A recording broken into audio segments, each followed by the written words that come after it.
Rydym angen treulio bwyd mwyn torri lawr moleciwlau annhoddadwy oherwydd maen nhw'n fethu hydoddi yn y gwaed a chael ei ymsugno gan y celloedd.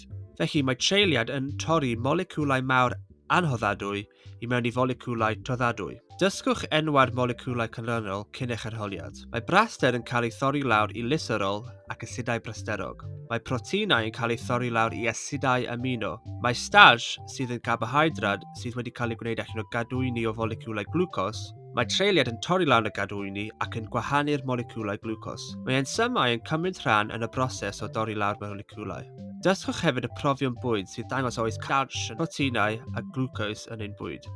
Defnyddir hydoddiant iodine I brofi oes starch yn bresennol yn y bwyd. Mae canlyniad positif yn ymddangos fel y hydoddiant iodine yn newid lliw o frawn I ddu neu glas tywyll.